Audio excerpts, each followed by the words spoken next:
यति वर्ष जेल बसेको थिएँ, ढुङ्गामुढा गरेको थिएँ, त्याग गरेको थिएँ, त्यो सबै बापत मलाई ब्याज खानुपर्छ। मैले जनताप्रति खासै उत्तरदायित्व पनि पर्दैन। उनीहरूले मैले गरेको सङ्घर्षको गाथा गाइरहनु पर्छ। म ब्रह्मनाल नपुगेसम्म मैले राजनीति गरिरहन पाऊँ, राजनीति नै मेरो पूर्णकालीन पेसा हो भन्ने खालको जुन हामीले विगत 30 वर्षदेखि अभ्यास गर्यौँ, त्यसलाई अब तोड्ने बेला आएको छ, त्यसलाई अब भत्काउने अवस्था आएको छ। र अब युवाहरूले जबरजस्त हस्तक्षेप गरेर राजनीतिमा एउटा समय सीमा तोकेर 2 कार्यकाल 3 कार्यकाल भन्दा राजनीतिमा बढी समय नबिताउने गरेर एउटा संस्कारयुक्त र परिणाम देखाउने, नतिजा देखाउने राजनीतिमा अब हामी कोल्टे फेर्दैछौँ। र यो क्षेत्रबाट निर्वाचित हुनुभएका रामचन्द्र पौडेल त्यस मानेमा यो कोल्टे फेराइको प्रतीक पनि रामचन्द्र पौडेल हुनुभएको छ। उहाँले लामो सङ्घर्ष गर्नुभयो, 14 वर्ष चाहिँ जेलमा बस्नुभयो लोकतान्त्रिक व्यवस्था परिवर्तनको लागि। त्यसको एउटा सम्मानजनक बहिर्गमनको रूपमा उहाँको अहिले राष्ट्रपति पदमा जो आसीन हुनुहुन्छ, त्यसले एउटा मार्क गर्यो, एउटा चाहिँ टर्निङ पोइन्ट भएको छ। अबको राजनीति चाहिँ फरक किसिमको हुन्छ। सोझै जनतामा आउने, कार्यकर्ताहरूको यो भद्दा तबकालाई पनि हामीले चाहिँ पातलो बनाउँदै जाने, कार्यकर्तालाई चाहिँ दास बनाउने, बिचौलिया बनाउने खालको यो विकृत राजनीतिक प्रणालीलाई हामीले तोड्नै पर्छ। डिजिटल प्रविधिको सहाराले हामी सिधै जनतामा जाने, त्यसको अनुभव, त्यसको ट्रेलर तपाईहरुले देखिसक्नु भएको छ। केवल 6 महिनाको तयारीमा रवि लामिछानेजीको नेतृत्वमा राष्ट्रिय स्वतन्त्र पार्टीले एकै धक्कामा राष्ट्रिय दल बन्ने गरेर जुन संसदमा एउटा गरिमामय उपस्थिति जनाएको छ, त्यसले अब आगामी दिनहरुको संकेत गरिसकेको छ। कस्तो खालको राजनीति, केका लागि राजनीति, को राजनीतिमा आउने भन्ने कुराको त्यो प्रारूप, एउटा पूर्वाभास, एउटा पूर्वानुमान तपाईहरुले लगाइसक्नु भएको छ। 21औं शताब्दीको राजनीति अब नयाँ शैलीको हुनुपर्छ। नयाँ नयाँ चुनौतीहरू छन्, जलवायु परिवर्तनदेखि लिएर भू राजनीतिक असन्तुलनदेखि लिएर नेपाल भित्रैको यो बसाइसराईको चाप, युवा जनसङ्ख्याहरूको चाहिँ यो पाक्लो उपस्थिति, तर त्यसलाई हामीले सदुपयोग गर्न नसकिरहेको यो असाध्यै असहज अवस्थामा अब नयाँ नीति, सही नियत र अब्बल क्षमता सहितको राजनीति गर्नको लागि हामी राष्ट्रिय स्वतन्त्र पार्टीको प्लेटफर्मबाट, यो मैदानबाट अब नेपाललाई अगाडि बढाउने जमर्को गरिरहेका छौँ। म विगत 1.5 हप्तामा मात्रै सायद मानेचौका 3 कि 4 चोटि आइसकेँ। तपाईहरुले यो धुलाम्मे बाटो बारे गर्नुभएको गुनासोलाई मैले राम्रोसित नोट गरेको छु। आज बिहान मात्रै तत्कालीन शिक्षा मन्त्री, गृह मन्त्री आदरणीय गोविन्दराज जोशीले स्वर्णिम वाग्लेलाई मेरो निशर्त, कुनै शर्त बिना मेरो समर्थन रहन्छ भनेर उहाँले भन्नुभएको छ। त्यो सन्देश लिएर म आज उहाँकै थलो मानेचौकामा आएर यो कुरा भन्न पाउँदा म गौरवान्वित छ। तर उहाँको सन्देश मात्र महत्त्वपूर्ण होइन। 51 सालमा उहाँले चाहिँ 40 वटा तनहुका स्कुलहरूलाई, माध्यमिक स्कुलहरूलाई स्थायी बनाइदिनु भयो। यो बाटो उहाँकै पालामा खोलिएको रहेछ। तर 51 साल र 53 साल का कथा र गीत गाइरहँदाखेरि अब हामी 2083 साल पुग्न लागिसक्यो। 30 वर्ष एउटा सिङ्गो पुस्ता गइसक्यो, तर तपाईहरुको यो ट्र्याक खोलिएको बाटोमा पिच भएको छैन। यो यहाँको मानेचौकाको कलेजलाई स्थायी प्रबन्धन हामीले दिन सकेका छैनौँ। पूर्वाञ्चल विश्वविद्यालयसँगको यो आबद्धतालाई हामीले स्थायी बनाउनु पर्नेछ। यी यावत चुनौतीहरूको लागि पनि तपाईहरुले बिर्सनु नभएको तर बाँकी देशले र उहाँको पार्टीले पनि अन्याय गरेका पात्र गोविन्दराज जोशीले आज मलाई भन्दै हुनुहुन्थ्यो, मैले सुरु गरेका विकास निर्माणका कामहरूलाई तपाईले निरन्तरता दिनु होला, तपाईले पत्ते गरिदिनु होला भनेर भन्नुभएको छ। त्यस मानेमा उहाँकै गृह भूमिमा आएर यसरी विकास प्रतिको मेरो प्रतिज्ञा, विकास गर्छु, तनहु 1 लाई म नमुना निर्वाचन क्षेत्र बनाउँछु भनेर यो जाहेर गर्न, यो प्रतिबद्धता जाहेर गर्न पाउँदा म असाध्यै खुसी छु। बाटोघाटोका कुराहरू भइहाले। धेरैले भन्छन् मेरो आँगन छोएर नै कालो चिल्लो बाटो जाओस् भनेर, तर म अर्थशास्त्रीको दृष्टिले भन्छु त्यो तपाईको आँगन छोएर जाने बाटो ठिक छ, तपाईलाई लाभ गर्ला, तर देशलाई नै त्यो चाहिने कुरा हो।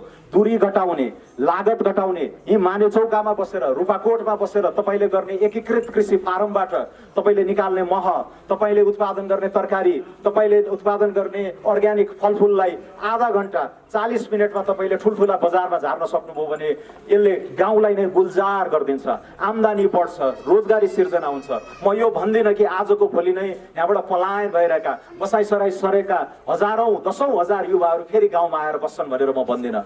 तर अलिकति पनि न्यूनतम पूर्वाधार हुने हो भने धेरैजना फर्कनेछन् र गाउँलाई फेरि गुलजार हुन्छ। हाम्रो बाल्यकालमा यस्तै गाउँले परिवेशमा म पनि हुर्केको हुँ। ती पुराना हाम्रा चाहिँ स्मृतिहरूलाई जगजगाउने गरेर र गाउँमा नै सहरमा खोजिने जुन व्यवस्थित बस्ती विकासका कुराहरू होलान्, आधुनिक शिक्षा प्रणालीका कुराहरू होलान्, स्वास्थ्यका कुराहरू होलान्, पोषणका कुराहरू होलान्, हैन, सिँचाइ, खानेपानी, तटबन्ध। तपाईहरुसँग संवाद गर्दै गर्दा यो तटबन्धनको समस्या मैले देखिरहेको छु।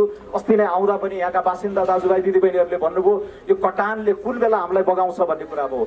यही धुलाम्मे कालीमाटी मानेचौका कुन्छा सडक हामीले ओहोर दोहोर गर्दाखेरि त्यहाँ माथिबाट आउने ठाडा खहरेहरूले कटानको समस्या हामीले पेचिलो ढङ्गले हेऱ्यौँ। कहिलेकाहीँ त स्कुल जान लागेका बालबालिकाहरूलाई पनि बगाएर लाने त्यो त्यस्ता कुराहरू तटबन्ध बाहिरबाट हेर्दाखेरि यो विपद व्यवस्थापनका विपद आएपछि गर्दै गरौँला, परेपछि बेहोरौँला भनेर हामीले पर सार्दै गइरहेका यो प्राकृतिक विपत्तिहरूलाई पनि हामीले विकासको मूलधारे रणनीतिमा चाहिँ ल्याएर गाड्नुपर्ने हुन्छ। तपाईँहरूले सुन्नुभएको छ जलवायु परिवर्तनका कुराहरू। नेपालले यो कार्बन उत्सर्जनमा खासै दोष केही पनि छैन। हामी गरिब नै छौँ, पछाडि नै छौँ, खासै औद्योगिकरण भएको छैन। तर अन्य देशहरूले विकास गर्ने क्रममा जुन उत्सर्जन गरे यो विश्वको तापक्रम नै बढाइराखे, त्यसको असर चाहिँ हामीले भोग्दैछौँ। नसोचेको बेलामा पानी पर्ने, भीषण पानी पर्ने, उर्लेर बाढी आउने, नसोचेको समय र स्पिडमा चाहिँ यो तटबन्धन र कटानहरू हुने, यसले हाम्रो जनजीविकामा असर गरिरहेको छ।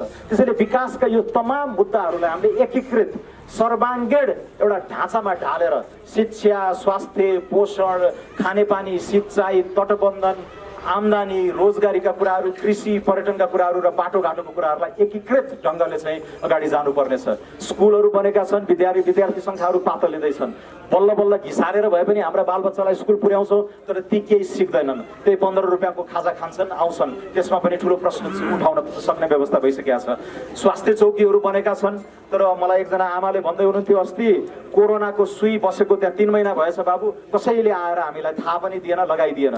त्यो के को द्योतक हो भने पूर्वाधारमा हामीले ध्यान दियौँ, भवनहरू खडा गऱ्यौँ, तर त्यहाँ भित्रको दक्ष जनशक्तिका कुरा, जनतालाई सेवा घर घरमै गएर दैलो दैलोमै गएर सेवा पुर्याउनु पर्छ भन्ने कुरामा हामीले अझै त्यो भावना, सेवा भाव, राजनीति भनेको पुण्य कमाउने सेवा गर्ने क्षेत्र हो भनेर त्यो भन्न बताउन सकिराखेका छैनौँ। यस मानेमा अघि मैले राजनीतिक मोडेलकै कोल्टे फेराइको कुरा गर्दै गर्दाखेरि विकासको पनि अब हामीले कोल्टे फेराइ गर्दैछौँ। नयाँ पदार्पण हुँदैछ। पहिलो पुस्ताको विकासे चुनौती भनेको एउटा ट्र्याक, धुलै बाटो सही, गाह्रै भए पनि एउटा ट्र्याक्टरसम्म आउने बाटो खोल्यौँ। विगत 30 वर्षमा त्यसलाई मान्नुपर्छ। स्कुलको भवन खोल्यौँ, स्वास्थ्य चौकीहरू बनायौँ। तर अबको चुनौती, हाम्रो पुस्ताको चुनौती भनेको त्यसमा क्वान्टिटी होइन, क्वालिटी, परिमाण होइन, गुणात्मक फड्कोमा हामीले जानु पर्यो। स्कुल पनि होउन्, तर त्यहाँ स्कुलमा गएका बालबालिकाले केही सिकेर आउन्, ताकि त्यो दक्ष जनशक्ति नेपाल बनाउन सक्ने, अर्को 10-15 वर्षमै नेपाललाई एउटा चाहिँ बत्ताएर एउटा सम्मानजनक मध्यम आय भएको मुलुकमा पुर्याउन सक्ने, त्यसलाई स्वचालित ढङ्गले इन्द्रको बाउ चन्द्र आएर त देश बनाउने होइन। देश बनाउने जनताले नै हो। जनतालाई सोझ्याउने, डोर्याउने, गाइडेन्स दिने काम नेताहरूको हुन्छ। त्यसैले त्यो दक्ष जनशक्ति उत्पादन नगरिकन हामी धेरै माथि जान सक्दैनौँ। स्वास्थ्यमा पनि त्यहाँ जाँदाखेरि गुणस्तरीय सेवा पाउन सकियोस्। सानो घटना भए पनि तपाईँ दमौली नै झर्नुपर्ने, पोखरा नै जानुपर्ने, भरतपुर नै जानुपर्ने, काठमाडौँ नै जानुपर्ने, त्यस्ता कुराहरूबाट चाहिँ हामीले बिस्तारै त्यो दोस्रो पुस्ताले गर्नुपर्ने विकासको गुणात्मक फड्कोमा अबको एजेन्डा हो। एकीकृत ढाँचाबाट हामी जान्छौँ र म नेपाल सरकारको राष्ट्रिय योजना आयोगमा बसेर काम गरिसकेको हुनाले के सम्भव छ, के सम्भव छैन, साधन स्रोतको कसरी जोहो गर्न सकिन्छ, धेरै रकम अहिले स्थानीय तहमा नै आइसकेका छ। तपाईँहरूले वडा अध्यक्षहरू नियुक्त गर्नुभएको छ, निर्वाचित गर्नुभएको छ, मेयर उपमेयरहरू हुनुहुन्छ। नेपालभरि हामीले 36,000 साला खाला चाहिँ जनप्रतिनिधिहरू निर्वाचित गरेका छौँ। 300-400 अरब रुपियाँ वर्षेनी आउँछ। तर हिसाबै गर्ने हो भने एउटा वडामा 70-80 लाख भन्दा बढी पर्दैन। यही भानु नगरपालिकाको मैले आँकडा लिएँ, 70-80 लाखको रकमले एकैचोटि के गर्नुहुन्छ? न खानेपानीमा खोस्रन सक्नुहुन्छ, न बाटो बनाउन सक्नुहुन्छ। शिक्षा स्वास्थ्यमा पनि त्यस्तै चुनौतीहरू छन्। अलिकति नगद हस्तान्तरणका कुराहरू आउलान्, विपद आउँछ, कटान आउँछ, बाढी आउँछ, कता मात्रै हात हाल्ने। त्यस्तो बेलामा अलिकति राष्ट्रिय अन्तर्राष्ट्रिय सञ्जाल भएको, अलिकति भ्यू पाएको, दुनियाँ देखेको, सुझबुझ भएको मान्छेले त्यो उपायहरू निकाल्नको लागि यहीँका जनप्रतिनिधिहरूसँग हातेमालो गरेर यहाँको विकासलाई त्यो सीमित साधन स्रोतमै पनि अधिकतम उपयोग गर्ने गरेर, अधिकतम उपयोग एउटा समय सीमा तोकेर, पहिलो वर्षमा तुरुन्तै गर्न सकिने काम के हुन्, 3 वर्षसम्म गर्न सकिने काम के हुन्, 5, 10, 15 वर्षमा एउटा दीर्घकालीन रोड म्याप पनि बनाएर तनहुँ क्षेत्र नम्बर 1 लाई यस्तो नमुना निर्वाचन क्षेत्र बनाऊ ताकि बाँकी 164वटा निर्वाचन क्षेत्रहरूले पनि कोही न्याय नपाए गोर्खा जानु भने जस्तै एकीकृत विकासको ढाँचा हेर्नको लागि तनहुँ जाउँ भन्ने नारा हामीले बनाउन सक्नुपर्छ। त्यसैले 2051 सालमा गरिएका कुराहरू, 53 सालमा रोपिएका बिउहरू त्यसै अलमल्लिएर यी मरेको जस्तो भएको छ। त्यसलाई पुनर्जागृत गर्न पनि म आज मानेचौका आएको हुँ। त्यो जोशी सरले यहाँ रोप्नुभएका बिउहरूलाई हामी हुर्काउँछौँ, त्यसलाई निरन्तरता दिन्छौँ। मेरो प्रतिबद्धता यहाँहरूलाई भयो कि तनहुँको विकासलाई म एकदमै केन्द्रबिन्दुमा राखेर तर नयाँ ढङ्गले त्यो चिरकटोमा लेखेर मलाई चाहिँ कान्छी तामाङको घरदेखि परशुराम सुवेदीको घरसम्म 50 मिटर बाटो कालोपत्रे गरिदिनुहोस् भनेर आउँथ्यो पहिला राष्ट्रिय योजना आयोगमा। त्यस्तो प्रणालीको विकासले हामी घिची त्यो केही पनि हुँदैन। अलिकति सोच विचार गरेर, योजना गरेर, बजेट राखेर तपाईँहरूको सहभागितात्मक लोकतान्त्रिक अभ्यासबाट नै यी कुराहरूलाई अगाडि बढाउँछौँ। तर तनहुँले निर्वाचित गर्ने सांसदले यहाँको विकास त गर्छ नै, म गर्छु पनि, तपाईँहरूसँगै मिलेर गर्ने हो। तर यहाँबाट पठाएको सांसदले भूगोल पढाउने होइन, यहाँको सांसदले वडा अध्यक्षले गर्ने जस्तो काम मात्र गर्ने होइन, यहाँको सांसदले देशकै दिशा निर्देश गर्ने काममा चाहिँ सहभागी हुनुपर्दछ।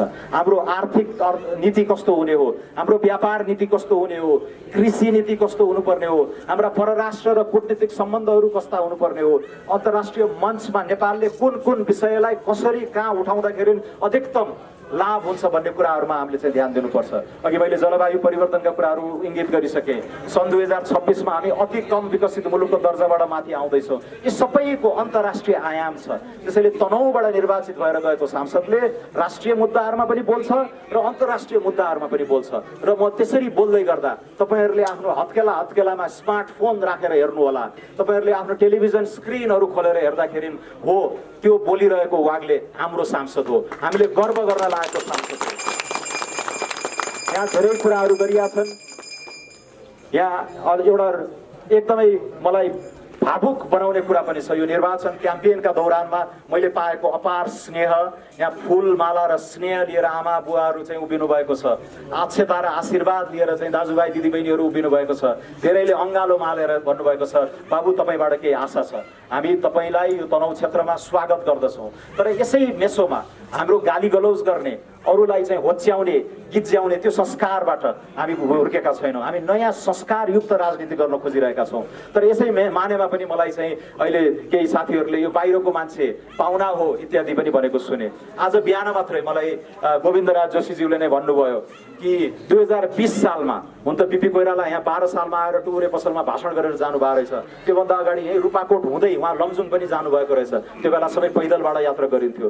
तर बिपीले 15 सालको चुनाव लड्दाखेरि के भन्नुभएको रहेछ भने अब अर्कोचोटि, त्यति बेला पञ्चायतले हाम्रो लोकतन्त्रको अपहरण गर्यो, तर यदि त्यो सत्ता रहिरहेको भए, नेपालमा बहुदलीय व्यवस्था कायम रहिरहेको भए 2020 सालमा उहाँको एउटा सपना, गजबको सपना रहेछ।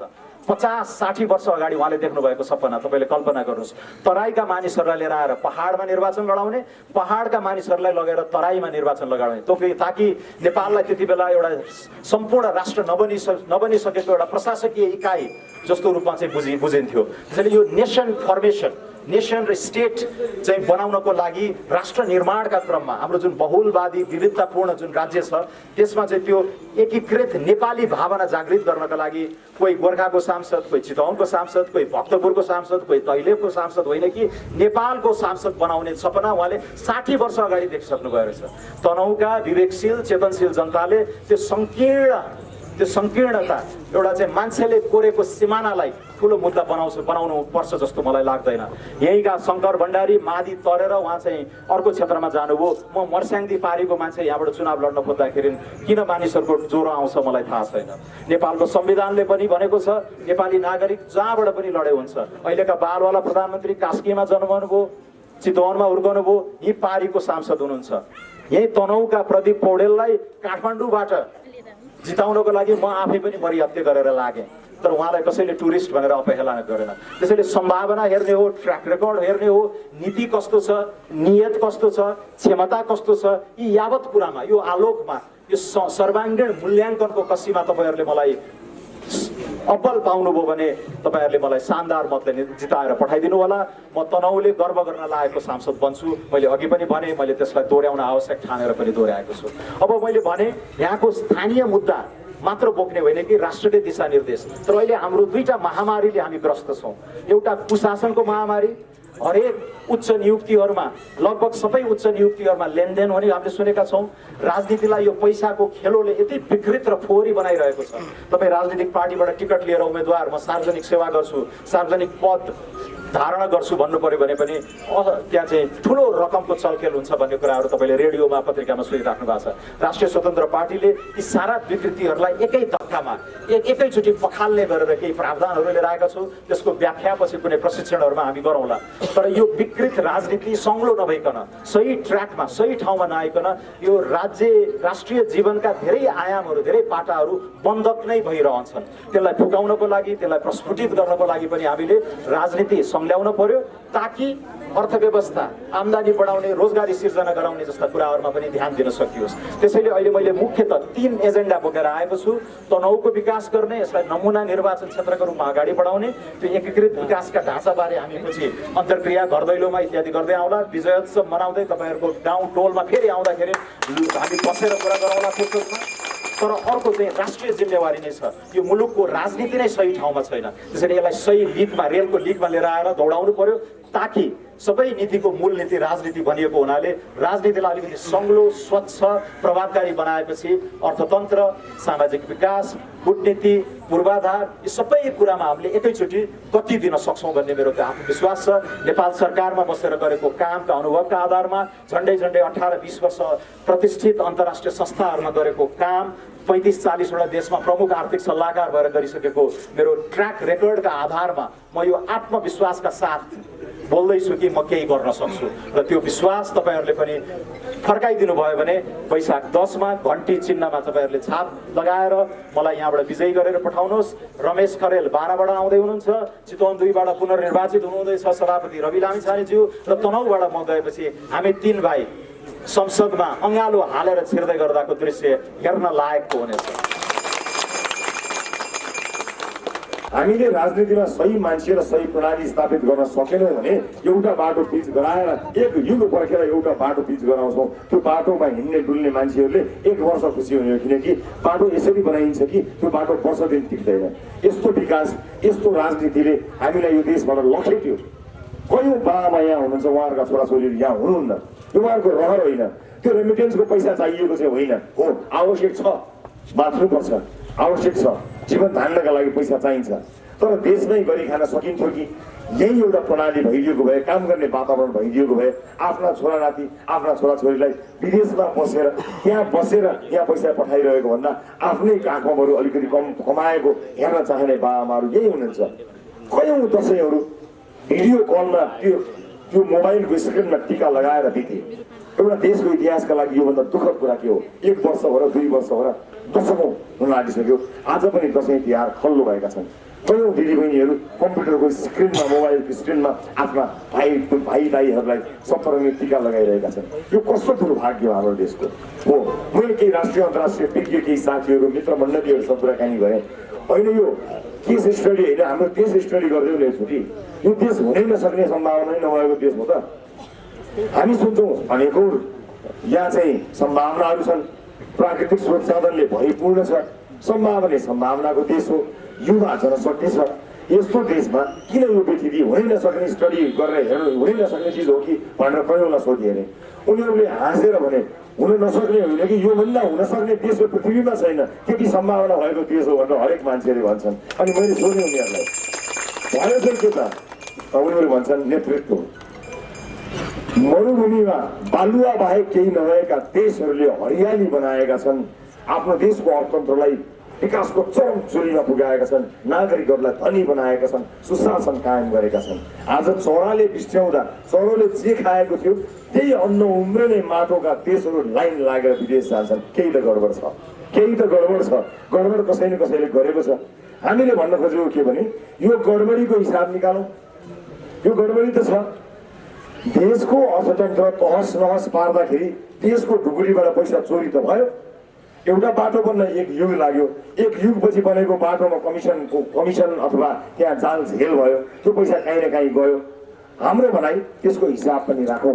यो देश गरिब भएको हो, यहाँका मान्छेहरूलाई गरिब बनाइएको हो भने त्यहाँ काहीँ न काहीँ कसै न कसैले गडबडी गरेको छ। त्यो गडबडीको हिसाब निकाल्नु पर्यो। तपाईँलाई गरिब बनाइएको छ भने तपाईँको सम्पत्ति कसैले चोर्यो, त्यो चोर्ने मान्छे पत्ता लगाउन सकिन्छ। त्यो भनेको सुशासन हो, विधिको शासन हो। विधिको शासन कायम गर्ने हो भने गलत गर्ने मान्छेहरूलाई समाउन सकिन्छ। सुशासन कायम गरी विकासको बाटोमा अग्रसर हुन सकिन्छ। अहिले हामी यहाँ दुई भाइ उभिरहँदा हामीले तपाईँले हामीलाई एउटा विकास र एउटा सुशासनको पहरेदार हो अथवा पाले हो भनेर तपाईँले बुझ्नुभयो हुन्छ। हामी त्यो प्रतिबद्धता सहित यहाँ आएका छौँ, उपस्थित आमा बुवा दाजुभाइ दिदीबहिनीहरू। र यो देशमा सकिन्छ, हुन्छ, गर्न सकिन्छ। नभएका कारणले हुँदैन कि क्या हो भन्ने हामीलाई लागेको। जति पनि सकिन्छ, सम्भावनाको यो ठाउँ हो।